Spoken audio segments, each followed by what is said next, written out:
Hey everybody, welcome to IT Operations Unplugged. I'm Brenton O'Callaghan and I'm absolutely delighted to be back after our unplanned summer vacation from the live stream. I'm once again delighted to be joined by my co-host John Appleby. Welcome back, John. You're very loquacious today, John. Well done. Well done. Also delighted once again to be joined by the longtime friend of the stream, Chris Kernaghan, aka Boo Boo. Welcome back, Chris. Thank you very much.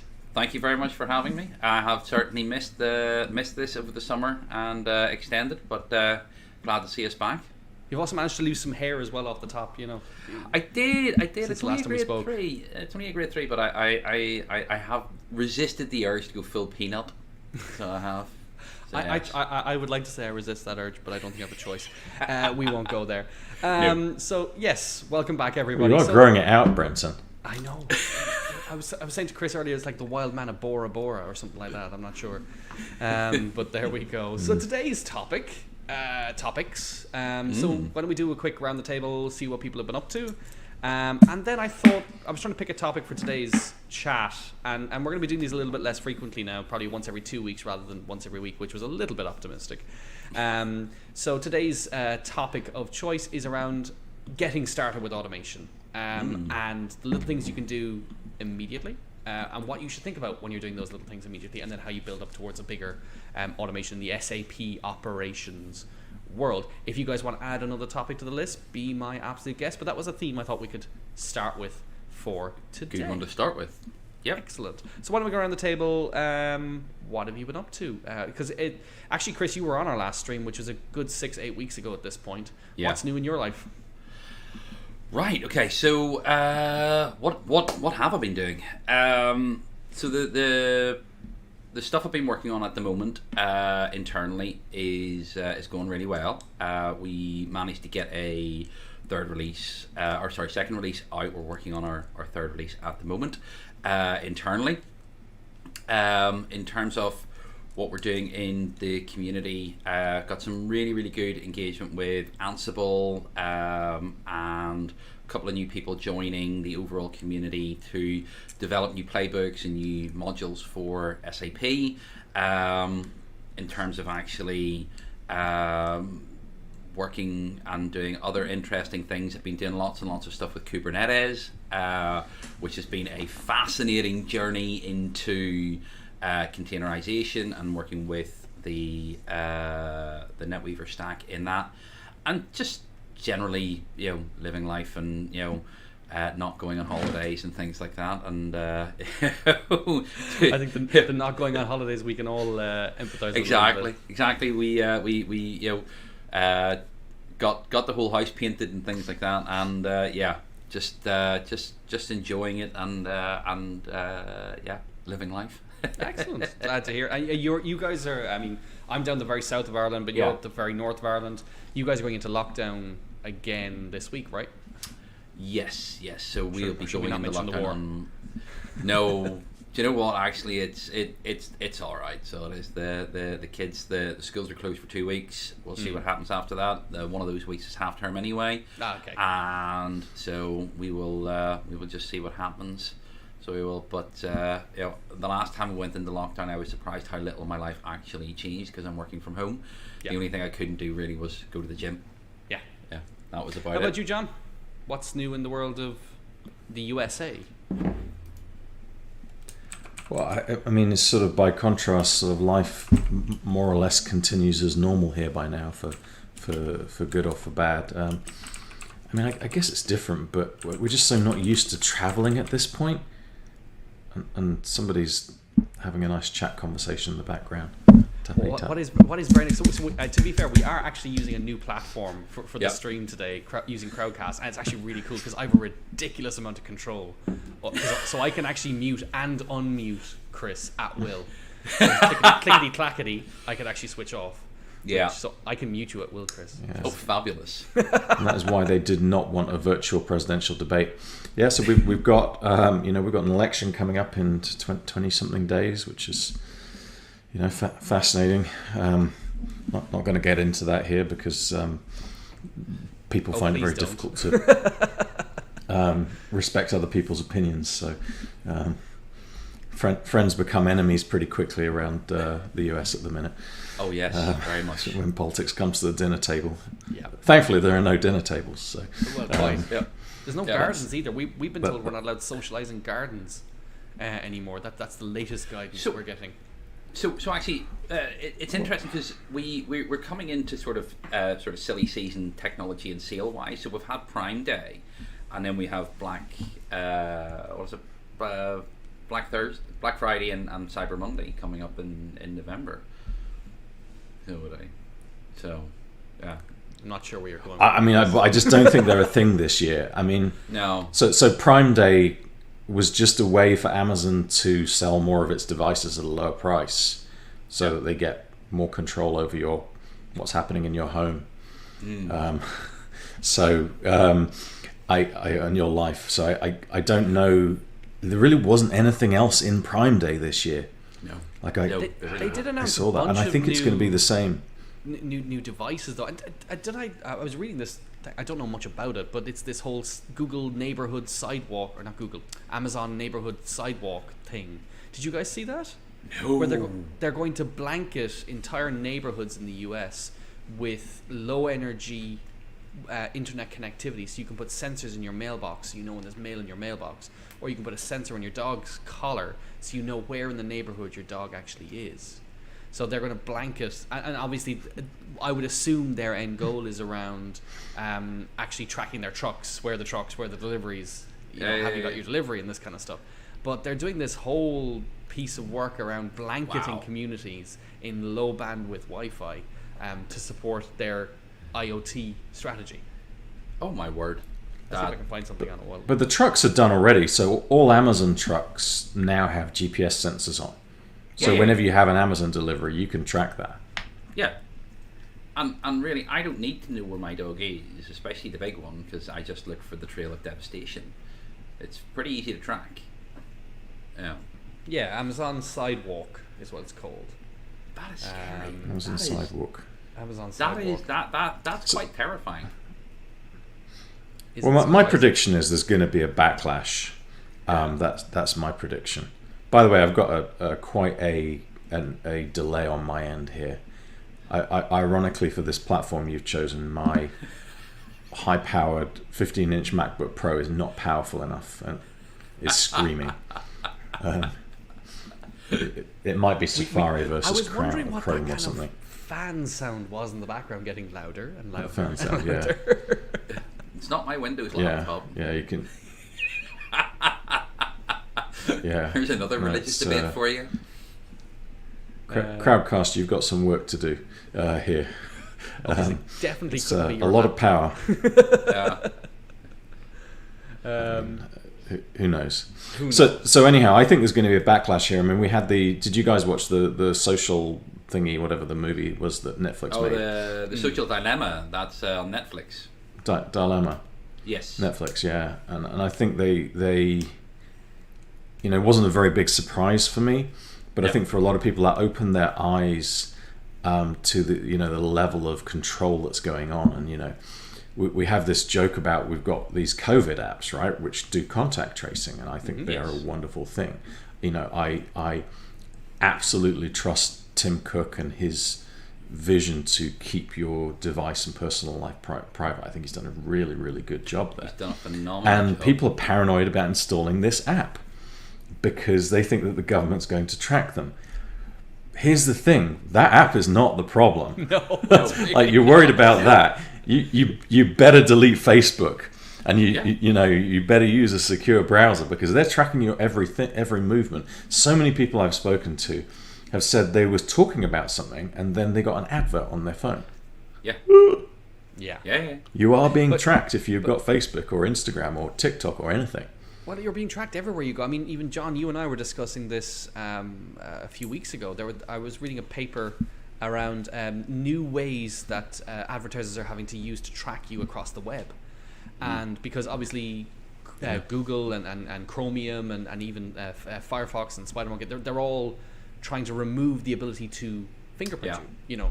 They don't want the advertisers to track you. Yet this was such an innovative way that they're able to do it, which is they're able to, in a small little iframe on a page, load a list of thousands of websites, and based on the color your browser renders it in, because new links are blue, links you visited end up being purple, based on the color they know where you've been, and as a result, down to the nearest, I think it was 3 or 4 people, they could identify, oh, that's most likely John, or it's most likely Chris. I mean, Wow. it's a really innovative way of doing it, and obviously scary. But, Yeah.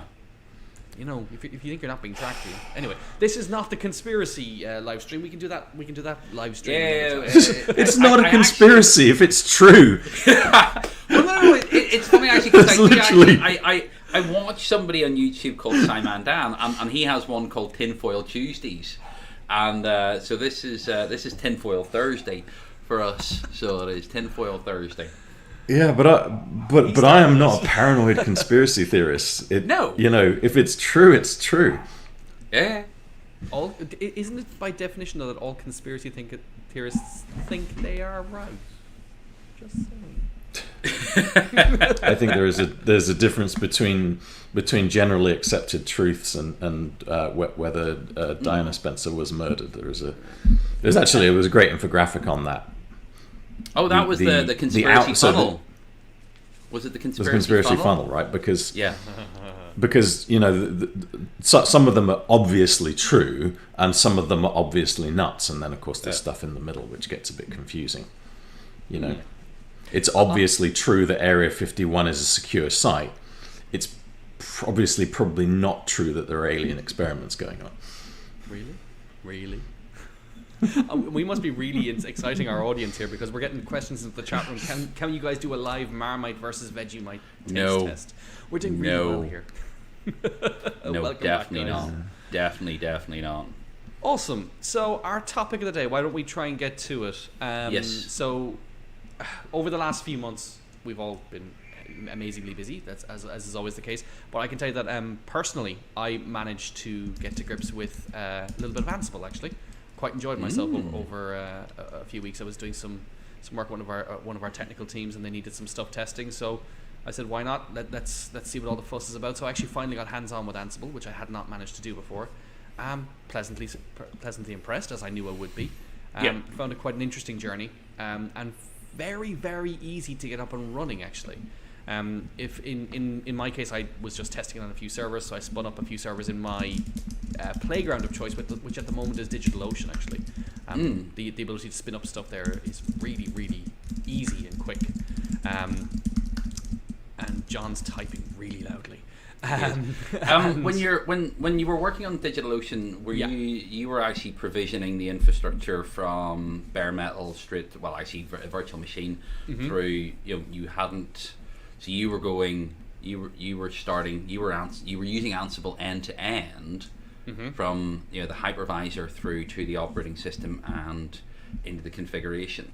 So I wasn't using it to actually use the API that DigitalOcean provide to decide which machines I was going to spin up.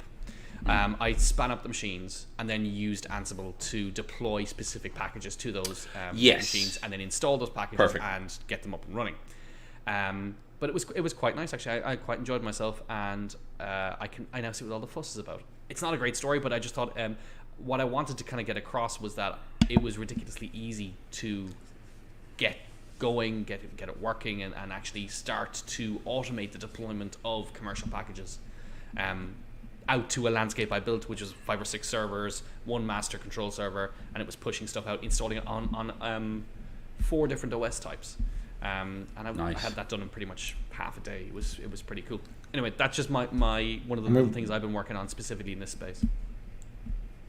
I mean, we have customers, and we've got a bunch that are deploying our software to thousands of machines with Ansible. So we use Ansible for our agent deployment, and it's pretty effective. I really love the fact that you don't need an Ansible agent on the target system to do work. I think that's really clever, because getting agents on, as it is with our software, and we need an agent. Yeah. So I'm not getting into an Avantra sales cycle, but we need an agent, and there are very good reasons for that. But it's great with Ansible that you don't. The issue that I've got with Ansible is I feel like when you get into complex applications like SAP, the YAML scripting language becomes really kludgy to build complex automata that actually work in ways that work across platforms and different configurations. It becomes like you have to write a pretty rigid automata rather. That's my concern with it.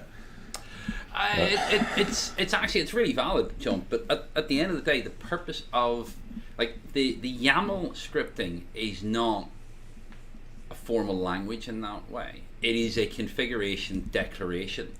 Okay, so what you're defining is the end state. You're not, if you wanted to do that, what you would need is actually a language that provided you with how to get there, not the end state. Okay, in which case you're probably better with a language like Pulumi, CR, or Python, or something like that. The purpose of Ansible is simply to define the end state and give you the ability to put some conditionals in place to make that happen. But once you branch beyond sort of two conditionals inside a nest, then you're getting into where you should probably be using a formal language. Yeah, and if you take, and talking about our product because it's what we're working on, but if you take what we've done, I've got a frog in my throat and I didn't bring water. If you take, our product, we've done this feature for, kernel update at SAP, and it turns out that's really complicated because how do you do rolling systems? How do you make sure that the cluster's taken care of?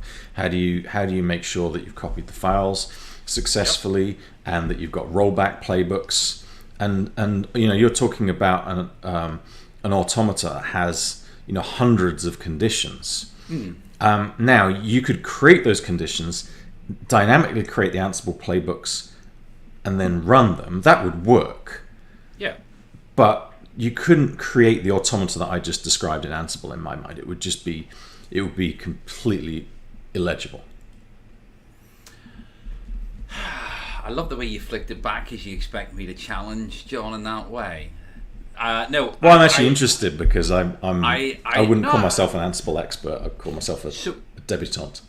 Yeah. So what you're actually describing is the difference between playbooks, rules, and tasks. Okay. So the playbook is the top level object, and then you have a rule that sits underneath that, and you can have multiple rules in playbooks. You can also have multiple tasks in each rule. Okay.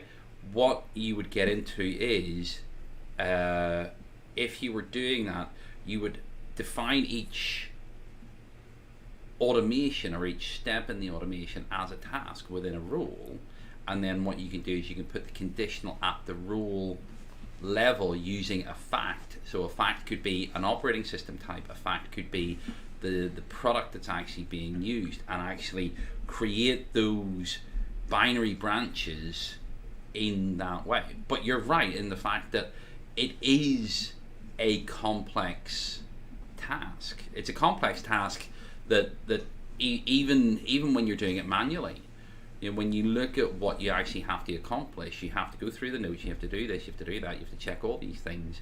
It is a complex task in its own right. The tool of choice depends heavily on what is the level of flexibility you actually need to do that. For you at Avantra, you need a highly flexible tool because you have to accommodate so many different things. When you're working as an administrator within a single environment, all I have to do is match the operating system type that is consistent through my environment. So my conditionals are much fewer than yours. And to be fair, that's kind of what I was alluding to as well. And for anybody watching this, I don't want to give Ansible can be insanely complex. You can build up these playbooks to be very complex. But I suppose one of the things I was struck by was that to do some of the basic stuff, it wasn't that hard. So yeah. I was trying to achieve one item. I was deploying one specific package. In this case, it was an agent, an Avantra agent, to 4 different types of OS. And I was able to build that up in an Ansible playbook really, really quickly and ultimately really easily. So then I got to the point where I was being able to deploy a brand new VM into the environment run one command on the Ansible master server, and it was done. Job done. Because the VM deployment had the SSH key built in, all that kind of fun stuff. So there are complex elements like there are with any software, but actually the getting started bit is probably one of the things I would want people to realize, which is you can get started, you can get some basic stuff automated, and you should start with your own basic stuff, as you and I were discussing earlier, Chris. Yeah. You can start with that. Don't be I suppose afraid is probably one word I would use of just trying it out, because it can be complex, but it also, the barrier to entry is not that high. Discuss.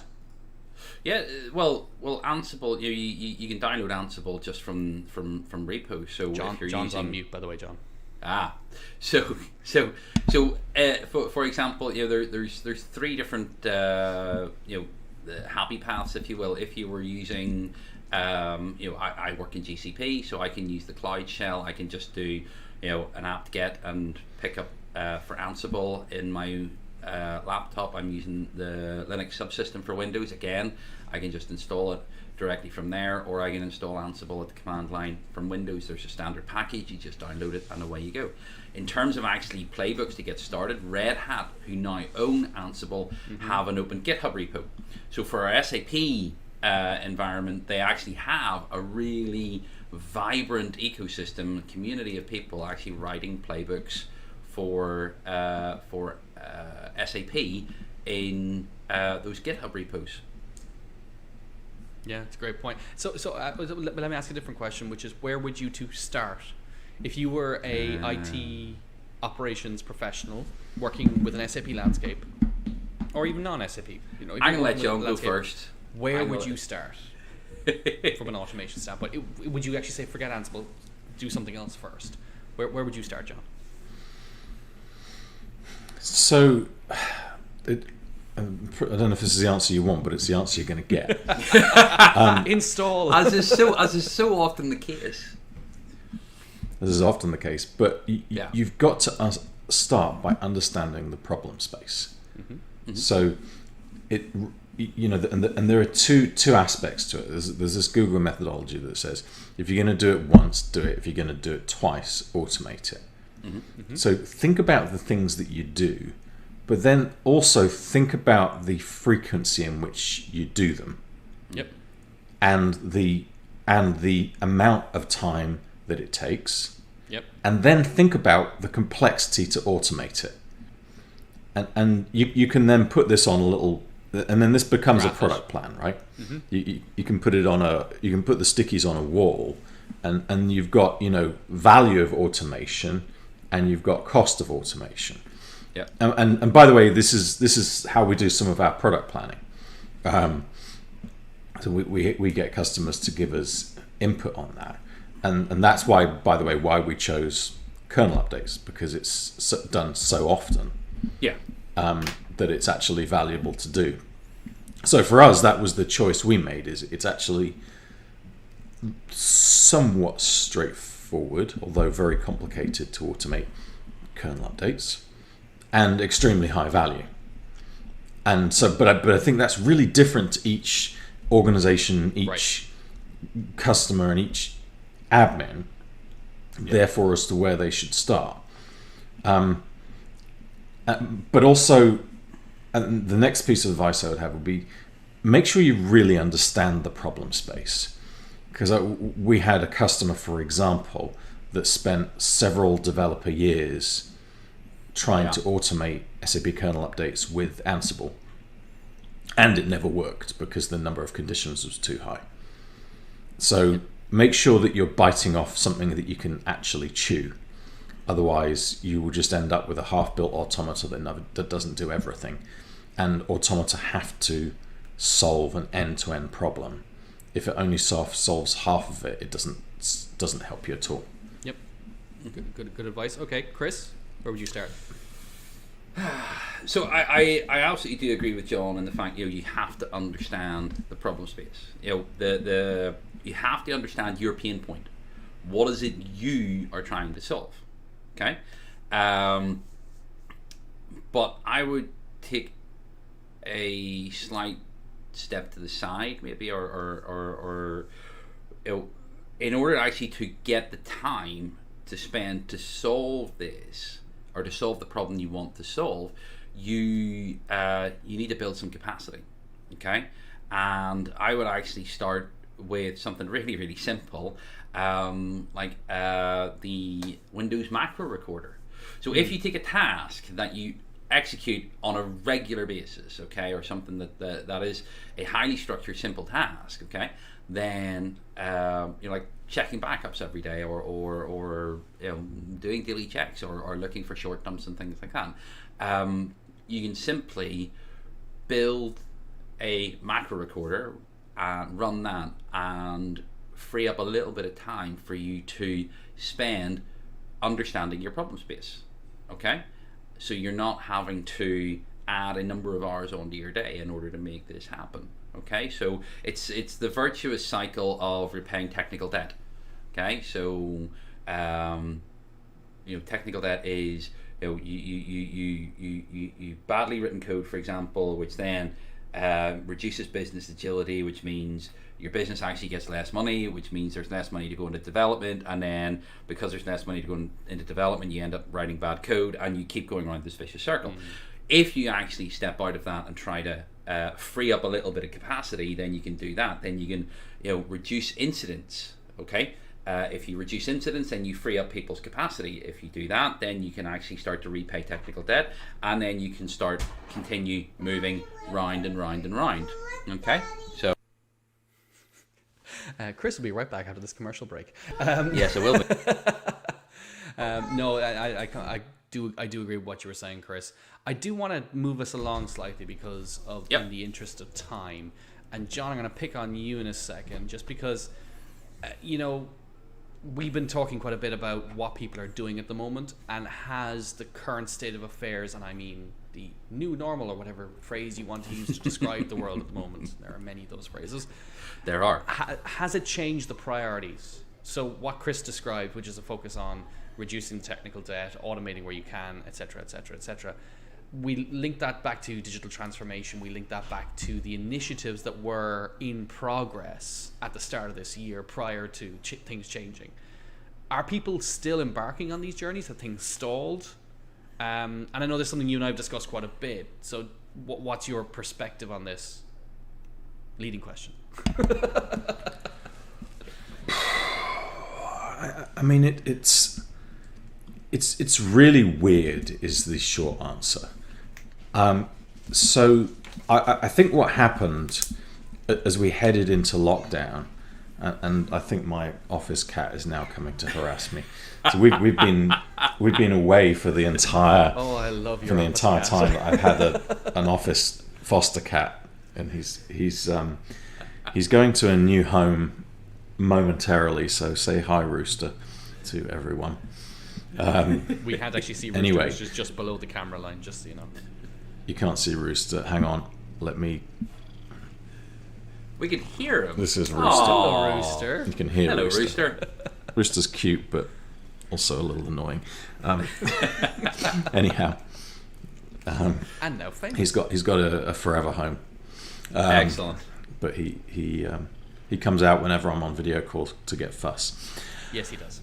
Anyhow, so during lockdown, I think a lot of organizations put their plans on hold because of the uncertainty. There are now organizations who are putting things on hold long term, and they're typically in specific sectors, right? Entertainment, air travel, the usual suspects. So those are, and they've really got to think what to do with their businesses. I mean, you see the furloughs are going on; it's terrible. A lot of other organizations have realized, and I always use the example of Pennsylvania liquor stores. They went into lockdown, and they had no digital sales capability. At least they did, but it was so manual that they couldn't process 1% of the orders they had. They weren't set up for it, and that is causing a tremendous amount of organizations to accelerate their digital journeys to make sure that they can serve customers in a touchless way. Yeah. And there are companies like, I'll just pick the example of Apple, who are just well set up to do that already. They've got these store frameworks, and now you want to get your Apple product fixed. Well, you use the same booking process, and you can do a contactless fix of your phone. I know my wife smashed her iPhone, so it needs to get replaced. Unfortunately, it takes about a week to get an appointment. That's a capacity problem that will get fixed. But there are an awful lot of businesses that relied on various physical things, and so the investment. And there was an article someone sent me on the SAP market. They reckon it's going to double in size, the SAP services market or the SAP partner market, because of this. I don't know if that's 100% true, but that's IDC or someone's analysis.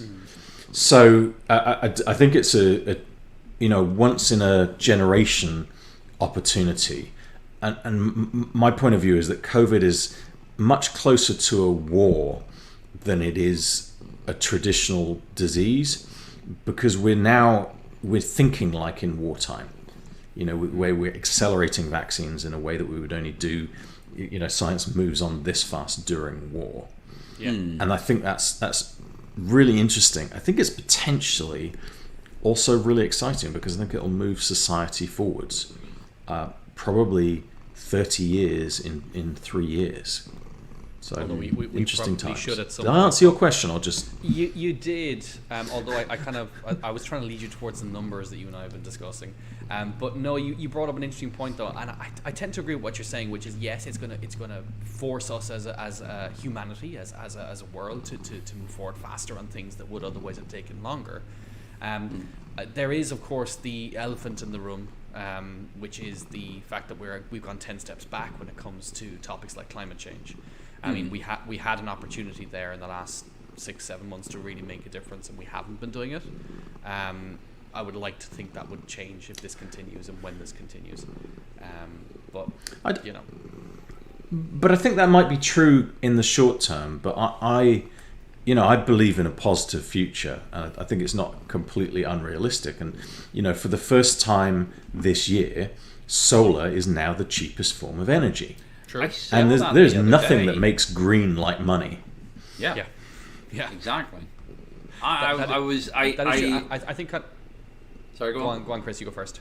Well, I was going to say I knew. You can see the price coming down. All the podcasts I did with Tom Raftery and things like that. With Tech for Good. You constantly see this coming down, but to actually see it written down that it had reached that price point, you just thought, that is stunning. Yeah, that's absolutely amazing. Right? Absolutely amazing.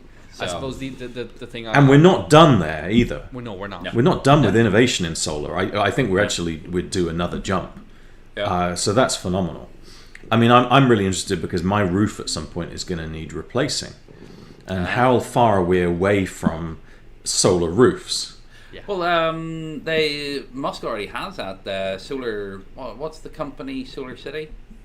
They already have. They have something, roof but I tiles. don't think it's what they promised it would be. And well, when is his first gen product ever what he promises it to be? Really? Fair point. I think we have more work to do. He's done more to change the world than any of us. So. Look at his beard. Absolutely. Yeah. Oh no, I wouldn't knock that. But yeah, it is interesting. It's really disconcerting hearing the price. I feel really good about climate change in the long term. No. The problem is it's not. Do you guys have a loud purring noise? Yes, we do. We can hear your cat. It's not. It's long term, but it's not actually as long term as some people think. Long term as in long way away is not actually that long away. It's interesting looking at the industry or looking at the world at the moment from from my point of view, from a large company point of view. As you said, John, there are certain things that are happening in the marketplace to enable companies to move with greater agility, but also cost consolidation and things like that. So they're very definitely spending in certain areas, but in other areas they are very, very conservative. There has to be a very clear cost benefit ratio. So that's. I think you've knocked the nail on the head there, which is that the frivolous spend has gone. Yeah. Oh, completely. And what- That is, discretionary spend is tiny. Approved spend Doesn't is, exist. Yeah, approved spend is if you can demonstrate you're going to save that amount of money or increase sales by this amount, you'll get it. But it's that proof point that's always the challenge. And I'll tell you where I struggle, I'm interested in your guys' perspective, is, S4HANA, where does that sit on that spectrum? Oh, That was a short we're getting question. into another Wow. religious debate. Three in one podcast. Well, it's Brilliant. not that religious, because, on the one hand, obviously it is digital transformation. Yeah. Right. On the other hand, and it probably varies by customer, does it fall into a category of a nice to have or a must have to differentiate your business? Also, I think it becomes harder to justify to do immediately when you consider the timelines were all extended, the support timelines. So Well, I think it depends on whether you see a benefit, right? right. I'm just saying, yeah, if the benefit is even in the least bit weak or not fully thought through, it becomes easy to do nothing. I think that's the point I'm making. Yeah, no, I would agree with that. It very heavily depends on what is the outcome you want to achieve. So if it is improving your ability to serve your customers with with the capabilities built into S4, then, and you can't do it on your current platform, then it makes more sense to do it. If you can get it done or do stuff, then the impetus to do it is reduced. Does that mean that? So I think I'm going to make an assertion rather than asking the question. I think that means that the more technical upgrade of we'll just sort of slip it in might That's be gone down the drain. Yeah. On the other hand, the more interesting business transformation project is going to be on the rise, which is really interesting because I'd always thought that the opportunity for SAP with S4HANA was to sort of put it in and then get the benefit later. I think that's turned around, isn't it now? I think it is, but they also have another challenge, which is that if you're sitting here now in the middle of, let's say, a COVID world going, oh God, I need to get this value over here, and I need it now because the window of opportunity is now, and you're not in the middle of that S4 transformation already, there's no quick win to get there, overnight. I disagree. So now you disagree. Well, we'll come back to that. Oh, I Excellent. disagree. Oh, another debate. But then you look at bolting on things to the side, whether it be the cloud platform, whether it be API integrations to other SaaS or other products to achieve some of these outcomes. But disagree with me. I'm always happy to be disagreed with.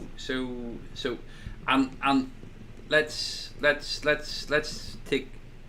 go the happy path and leave the SAP sales process to one side. Okay, if you needed something and you wanted to get something up and running quickly in an S4 world, you do have multiple options available to you. You could go greenfield, okay, and deploy it in a cloud environment and do that and implement the functionality, or you could go with single tenant or the public cloud edition and actually get that working. Okay. Now, on both of those options, you have to deal with SAP sales and contracts and push all that through. But leaving that to one side, isn't that essentially what I just said anyway? Which is you don't go down. No, the I just route wanted of to disagree with you. I just wanted to disagree with you. In that scenario, you're not going down the route of modernizing what you have. You're actually bolting on something to the side, and maybe eventually that's where you'll move everything to. But you're still bolting something on. But you have you're to not be able to. If the opportunity cost of not doing something is losing out in a market segment, would you not rather bolt something on and make it work? True. And every day of the week. And give technical debt and business debt to your organization. John, you were trying to jump in. I think there's another side, which is if it's possible from a tech perspective, you might be very tempted by a line of business application that does roughly what you want. Yeah, and that best of breed, of course, could be SAP or it could be something else. Yep. If I'm thinking about one of the business problems that I want to solve, is around how we manage contracts, customer relationships, renewals, and all of that. And I'm sure there's an app that does that. Mm-hmm. And so I think it'd be very tempting to solve those problems with some kind of best of breed. And I think we talked about suite versus best of breed. The suite always wins. I think that was true 10 years ago, and I think that the quality of integration out there means that's no longer the case.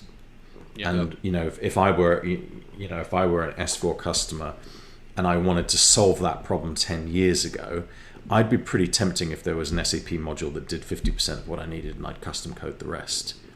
I don't think people think that way anymore, for good and for bad. Yeah, I'd agree with Largely, I think for good, because by moving that custom complexity out of the core, you make the core easier to manage, and that's all good. Yeah.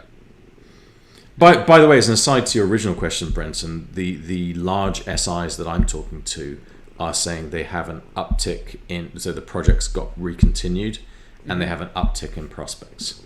Interesting. That was the answer I was looking for. Yeah. Cool.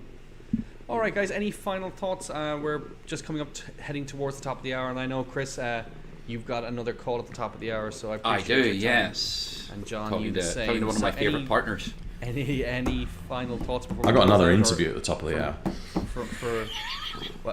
You're interviewing? Wow. Or does Rooster care to add anything apart from his purring?